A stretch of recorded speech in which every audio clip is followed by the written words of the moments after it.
When Pikmin 3 launched in July 2013, me and the 3 other people who owned a Wii U were ecstatic. Now, I had never played a Pikmin game before, but again, I was a Wii U owner, didn't have much else going on. I was just happy to have something new to play. To my surprise though, Pikmin 3 wasn't just some game Nintendo released to pad out the release schedule, but instead something special. As a fan of both cute little guys and strategy games, Pikmin 3 resonated with me like few other games do. And by the time I was finished with it, it had left me and every other Pikmin fan yearning for more. Now, the time between the release of Pikmin 2 and Pikmin 3 had been an excruciating 9 years. But fortunately, fans wouldn't have to wait that long for Pikmin 4.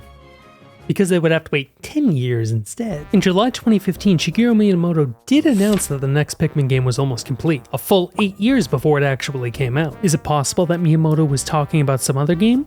No, there is no other game. That's not a thing that happened. Shut up! Now, leaving a die-hard community of fans in a constant state of next game soon for 8 years in a row, believe it or not, starts to drive them a bit insane. So much so that in the run-up to Pikmin 4, some fans even started to run their own homemade ad campaigns for the game, putting up a bunch of Pikmin memes in Times Square, ultimately hoping that if Pikmin 4 sold enough copies, we'd eventually get Pikmin 5 sooner. And also because it was really funny, but that doesn't add to the narrative, so we're just going to ignore that part. And I guess it worked, because after a decade of waiting, Pikmin 4 finally released to become the highest selling game in the series. But all of this is ignoring the most important question. Is this game we waited 10 years for actually any good? The game opens with Olimar, recounting the tale of the time he crashed his spaceship, which if you ever played a Pikmin game before, does not particularly narrow it down very much. Which particular crash is Olimar talking about? Well, we'll get back to that later. For now, all you need to know is that Olimar is stranded on an alien world. PNF 404, aka Earth. You know, the place where we live, or at least used to live. You see, Pikmin takes place in a post-apocalyptic world where humanity has gone extinct, or at least is supposed to have gone extinct, because the house that Olimar is searching for his missing ship parts in is absolutely immaculate. The cleanest, most dust-free fucking place I've ever seen in my life. Someone's even been watering the plants in this place. If humanity's been gone, they've been gone for like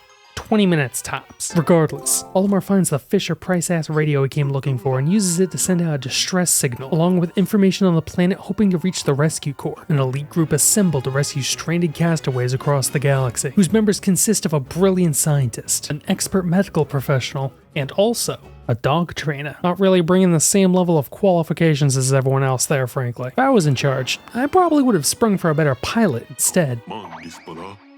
After customizing my character, which, by the way, there's only 6 haircuts in the game, why did they make this one of them? Give him a funny name, but honestly, I think this character design might already be in violation of YouTube TOS, so we're just not gonna push this any further. We wake up on the surface of the planet and set off to locate and reunite with the rest of the crew. In the last couple of games, you were given multiple captains to divide up tasks with, but this time you only get the guy on the cover of the game instead, Ochi, whose name I didn't realize was pronounced that way until I started writing the script. The whole time I was playing the game, I just kept calling him Otachi instead, because apparently I don't read too good. I mean, it's right there. I don't know what my problem is. Ochi is different from a traditional captain. At first, he can really only be used to collect idle Pikmin and help drag loot around, but over time he unlocks additional abilities that increase your options as you go through the game, like dashing, swimming, and this. Jesus Christ, Otachi. That dog's throat game is insane. Also, can we just talk about his eyes for a second? Because what the fuck? They're just way too realistic for what is essentially a ball with 2 feet in a mouth. It is extremely uncanny, and as a result, every face this guy makes is extremely concerning.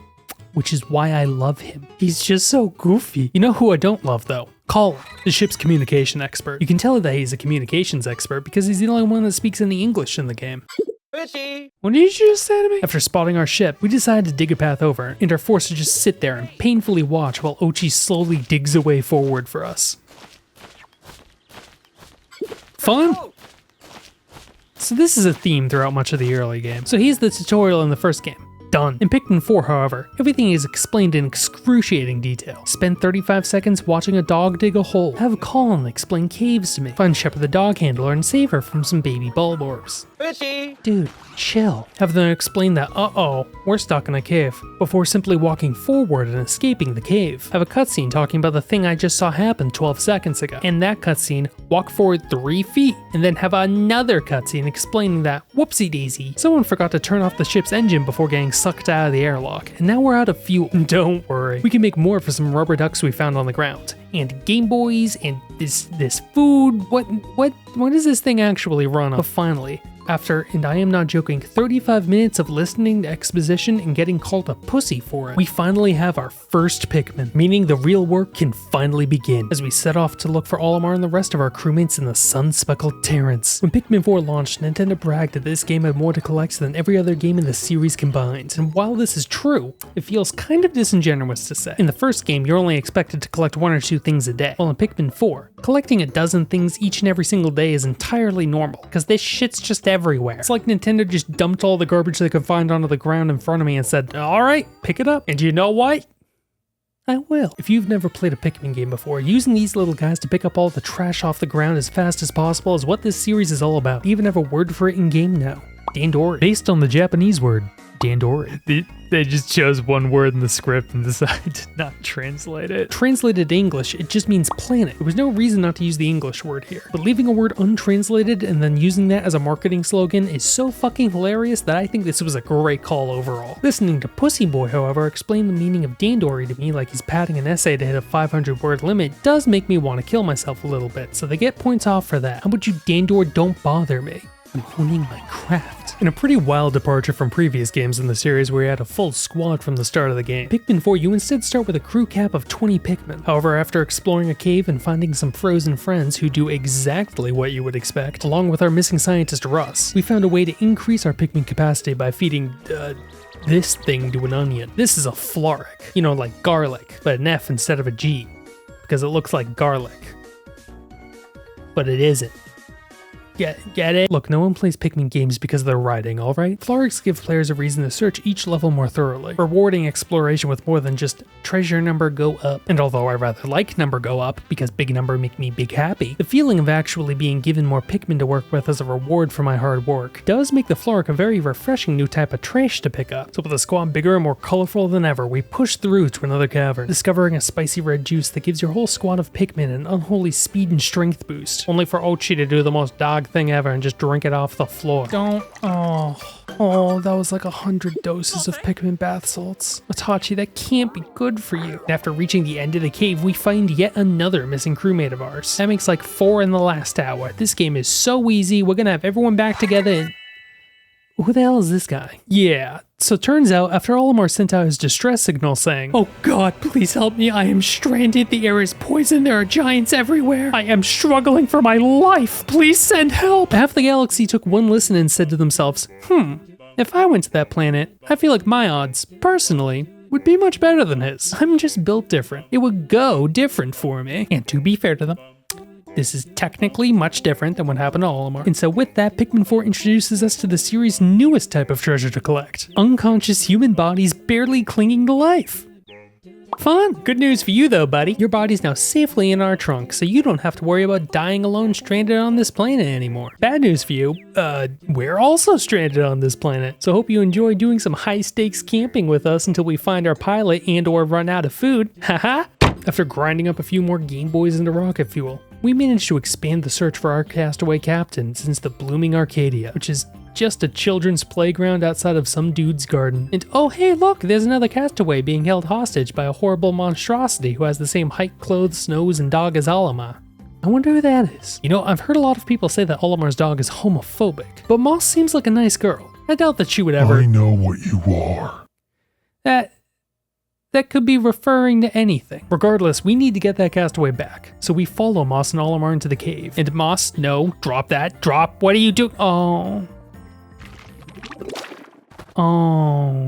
Okay, so that's what happened to Olimar. We just kind of stood there. You know, we probably could have stopped that. Olimar explains how in order to survive on Earth for so long without life support, he was forced to take on a hideous mutant plant form in order to breathe the toxic atmosphere. Every day struggling to gather the resources he needs to keep himself going, spending every day practicing, honing, and perfecting his Dandori skills. And now on a planet teeming with the lost souls of so many castaways, barely clinging to the edge of life, Olimar stands as the only man with the skills and knowledge to help them survive on this hostile alien world, deciding to share the gift of the leaves with the castaway as a means to save their life. In order to save this castaway from Olimar, we are forced to face him in the Dandori battle, a bout in which we have but just a few short minutes to gather as many resources as possible. The ultimate showdown to decide who has what it takes to survive. But as I face down this seasoned Dandori veteran, nay, Dandori master, hardened by the many months of training alone on this planet, I absolutely crushed him.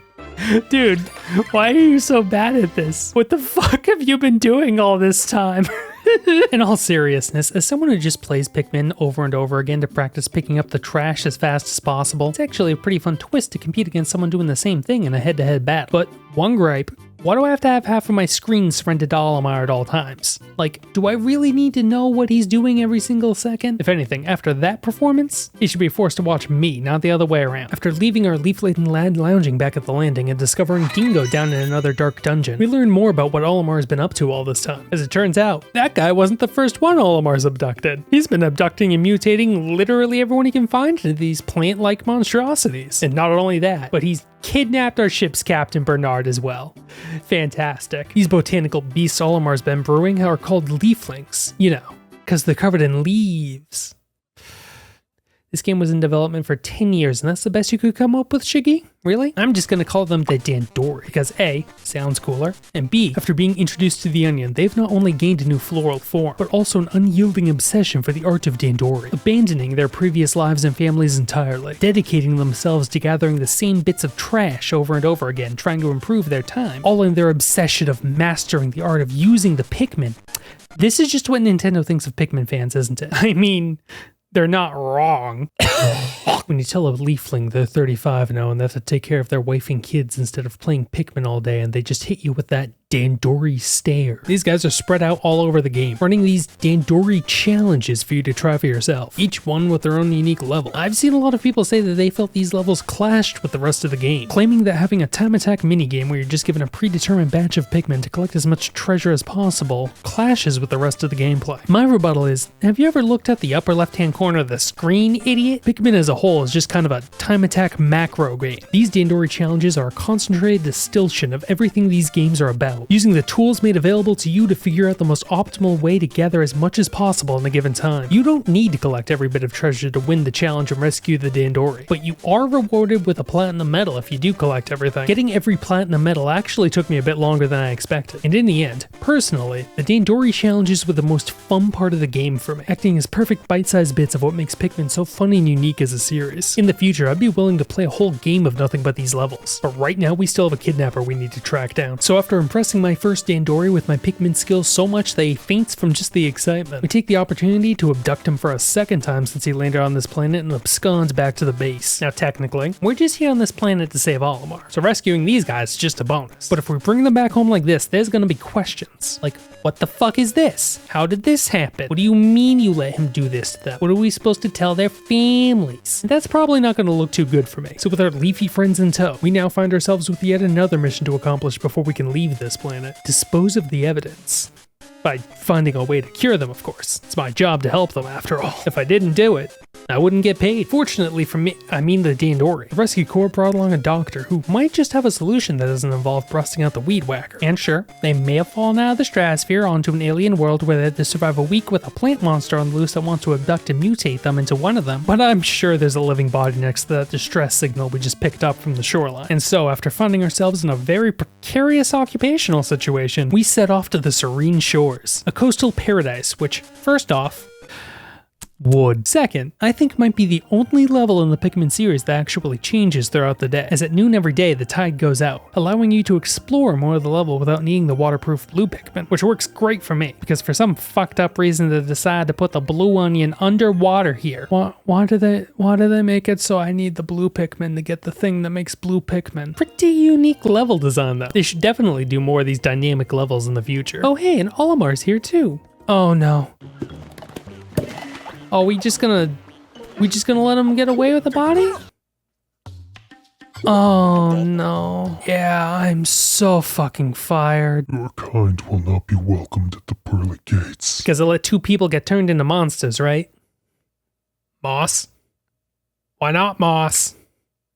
Moss! And so after rescuing the Dandori, delving into a nearby cave to find some quirked up white boys, and killing this beetle, at long last we finally found Yanni, the rescue corps doctor. And by at long last, I do mean like 40 minutes, where 25 of those minutes were spent trying to get Ochi to step on this button by calling him towards me while standing on the other side of it over and over again, not realizing that you could just control him directly. Olimar, the fact that I not only beat you but absolutely crushed you twice, It's fucking depressing. This is what you lost to. What have you been doing all this time? Regardless, at short last, we finally had our doctor. And they even found some blue Pikmin to get that onion along the way. Following a quick recovery, Yanni tells us about a suspiciously convenient plant he's discovered that may just be able to cure the Dandori. The catch? The plant only comes out at night, which is not how plants work, idiot. But it's really just an excuse for us to go on night expeditions, so we'll just ignore the logic there. Night expeditions represent the first time we get to see the Pikmin world after sunset, when the Pikmin whom we've been traveling with since the series beginnings for the first time will refuse to follow us, as the nocturnal creatures of this world are now awake, and oh boy are they hungry. But we won't be needing those guys anyway, because we have a fresh new batch of little plant boys here to do work for us. These are the glow Pikmin, ghost-like Pikmin that live in these big mounds of dirt called luminoles, rather than the onions that all the other Pikmin do. But the differences don't just stop there. The glow Pikmin are fully capable in flight and stick much more closely to you than the other Pikmin, returning to you immediately after completing any task, without the need to go back and collect them, as we no longer need to worry about idle Pikmin. Our goals during night expeditions are much more simple than day expeditions. We're really just here to help the glow Pikmin organize and fend off these predators in a fast-paced base defense game. Combat in Pikmin really isn't too much more complicated than find living creature, send the boys in, and to unalive it. So there isn't really too much to talk about this game mode, but it is a fun little distraction from the usual collection-based gameplay. And despite being far simpler than the rest of the game, the night expeditions are fast enough to not overstay their welcome, so I did enjoy them overall. And for every night you successfully defend the Luminol, you get a dose or two of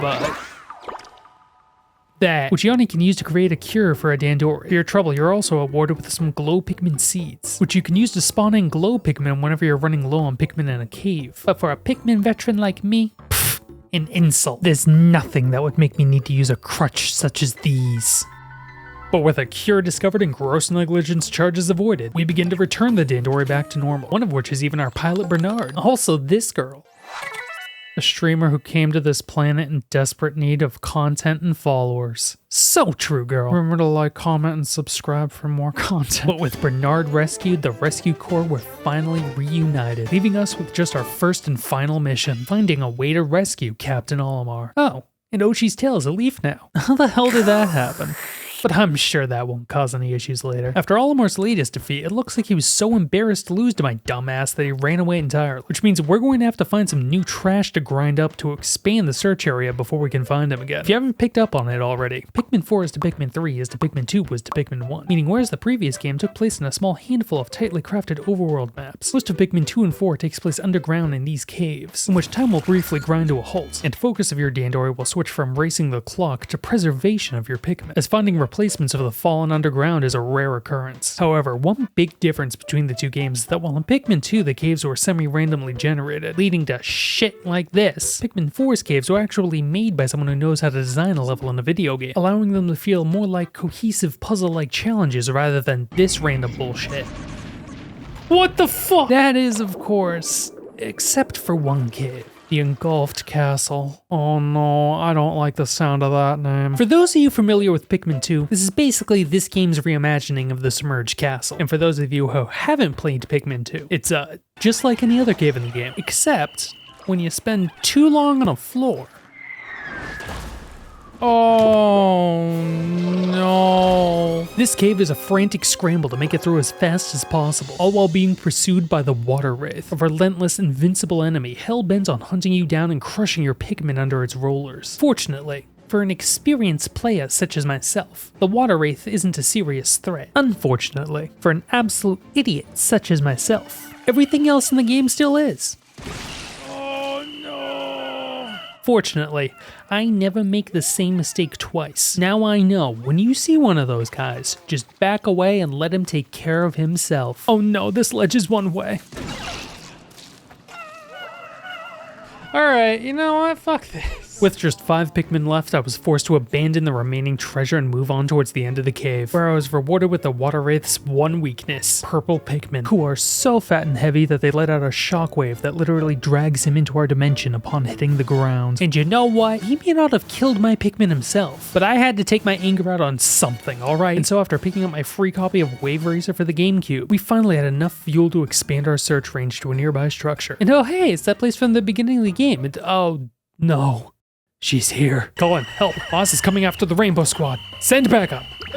Fuck you, Colin. You know, the concept of level that takes place entirely inside a man-made structure is actually a pretty cool idea that hasn't been explored too much in the series up till now, and I do hope to see this again in the future. But in this particular level here, I feel like I'm spending half of my time waiting for these little drones to carry me from one point to another, which makes for some pretty bad Dandori, I'm not gonna lie. Don't really feel like you should have to spend too much time waiting in a Pikmin game. Fortunately though, after a bit of exploring, we finally find that red Dandori piece of shit hiding inside the safe. Keep your dog on a fucking leash, asshole. Olimar challenges us to one final Dandori battle to decide once and for all who is the Dandori king, where if I win, he will finally surrender himself over to us. Stop playing Pikmin for once and actually go spend time with his family. But if he wins, I will be forced into becoming a Dandori myself, brainwashed into practicing my Dandori skills day after day, until I finally perish in this cruel world I'm forced to inhabit. Yeah, I've seen enough of these battles. We both know how this is gonna end. You're fucking garbage at this. You're coming with me.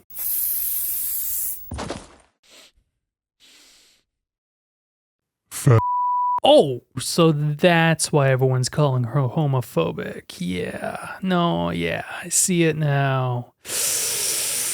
We don't need to bring Moss back. That's fine. Yeah, you should go. Get the fuck out of here, you bipedal bitch. But with that, Olimar was secured and our mission was complete. And finally, at long last, we could return home. Did we manage to rescue all the other castaways? Absolutely not. But more importantly, was it our job to rescue all the other castaways? Absolutely not. We're not getting paid for that. Fuck them. I will say though, I'm kind of disappointed that the red Dandori was actually Olimar. Pikmin 2, one of the player characters, Louis, ended up being a twist villain. But here it's just the guy who we thought it was the whole time. I think having the red Dandori actually be someone else other than Olimar is a huge missed opportunity. Or we could have had the final villain actually be someone else entirely, like the Hocotate president, or Elf, or...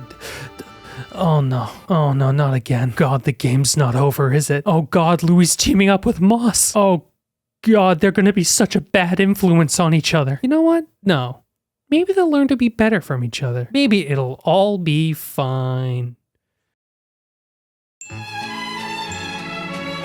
Fortunately for all those losers still stuck on Earth, we decided to turn back. Not to save them or anything, no. We turned the trip around because our doggy had a tummy ache. Also because he was dying, because apparently nothing with a leaf like Ochi can leave the planet. The leafling medicine doesn't seem to work on Ochi, but fortunately, as we were leaving the planet, Mission Command sent us some information on a castaway group from the planet Kopai, one of whom just so happens to be a vet. Very convenient. In addition to our new quest to bring Ochi to the, VET,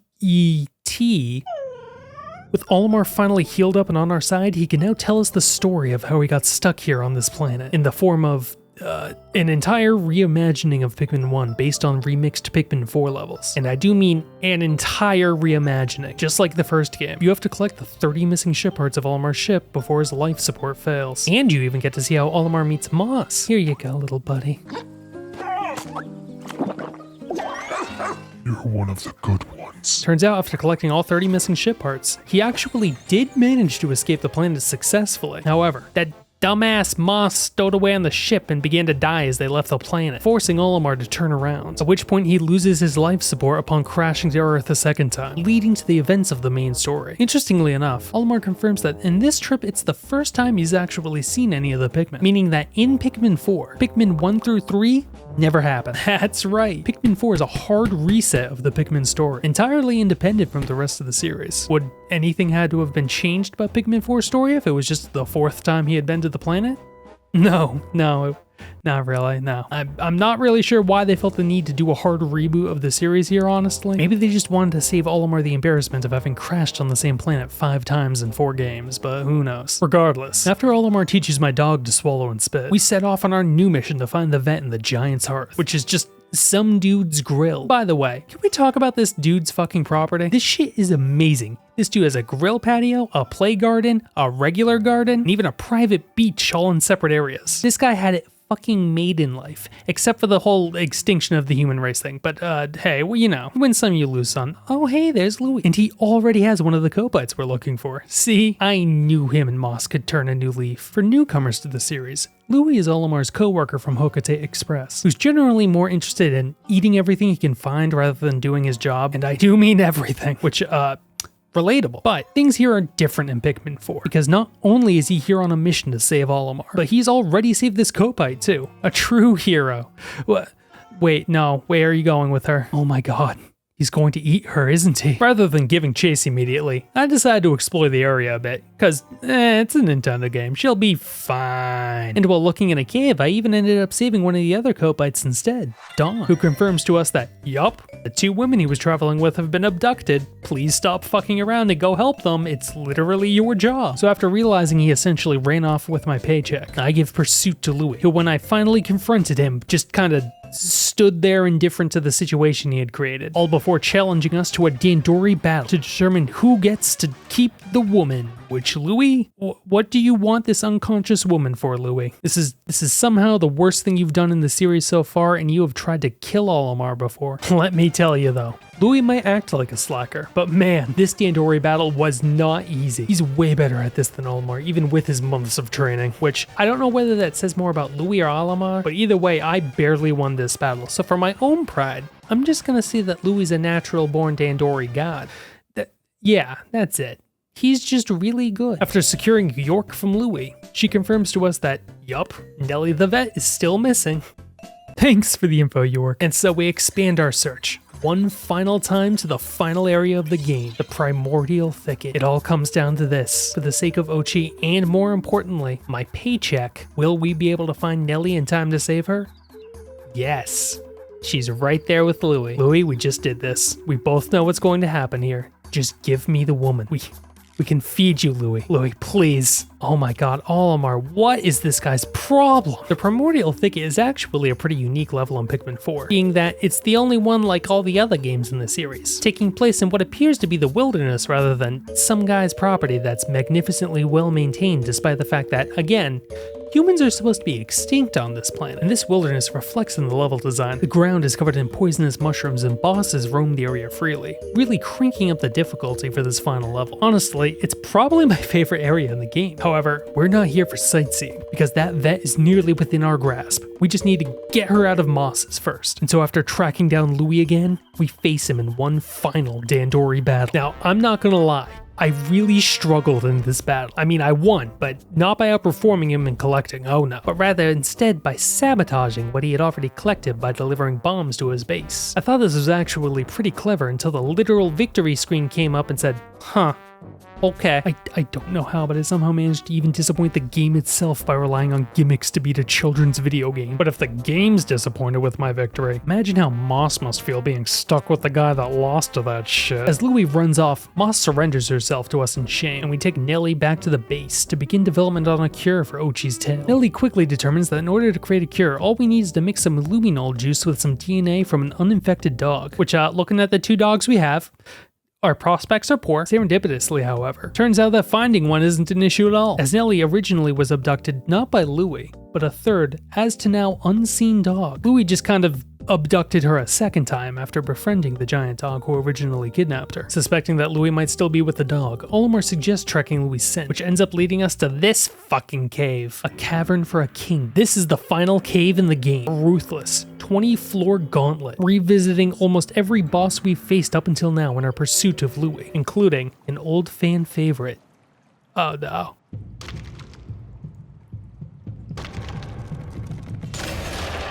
This is the Smoky Prog, a notoriously difficult secret boss from Pikmin 1 that can kill any Pikmin instantly by walking over it. A terrifying beast that only the most skilled players can, and he's dead. What the fuck was that? A few diehards out there complaining about the game being too easy though. Don't worry, because now there's this evil shit. What the fuck is this? Like, the idea is simple. Throw Pikmin at her, call them back, run to the air guys that jump over her when she rolls, but the timing here is so tight and she can hit you in the air. What the fuck, Nintendo? Who made this shit? But for a master gamer such as myself, no challenge is truly insurmountable. With a little practice, determination, and throwing every bomb I had in my inventory at her, I finally managed to gimmick my way through the fight, clearing the last obstacle between me and Louis. Alright, Louis, I'm sick of this place and just want to leave. Where's your dog? Bring him to me.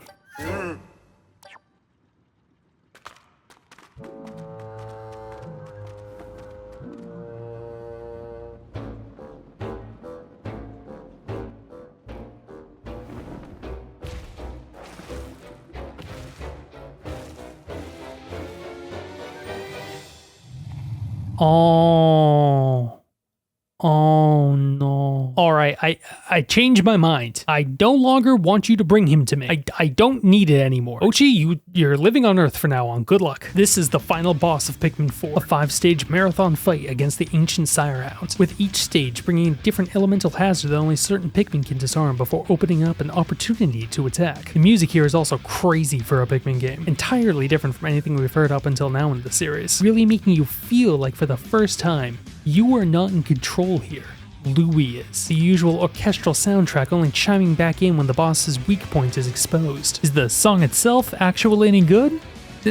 No, it's not. But I do just love the way that the different instruments ebb and flow depending on who's on the offensive here. It's a really cool touch. Despite all the hype though, it's the easiest, or second easiest fight in the cave, and once the final blow is dealt, the beast retreats, leaving not only Louis, but his Kala behind as well. After safely securing this gluttonous little shit in the rescue pod, we use the fur stuck to the dog's collar to synthesize a cure for Ochi's leaf that doesn't involve a pair of scissors. And just like that, Ochi is cured, and our mission is at long last finally complete. After so long last, in fact, that the rest of the rescue corps just decides to take off, rolling the end credits screen without even confirming with me if I want to leave first. Did the rescue corps manage to save all the castaways before unilaterally deciding to take off with no input from me, the player? Absolutely not. They're not the ones we were sent here to save. Who cares? They'll just have to wait here until Pikmin 5. See you in 12 years, idiots. Alright, bye-bye. Oh wait, I was supposed to say if the game was good or not. Yeah, 9 out of 10. Too much talking. Buy it anyway, coward.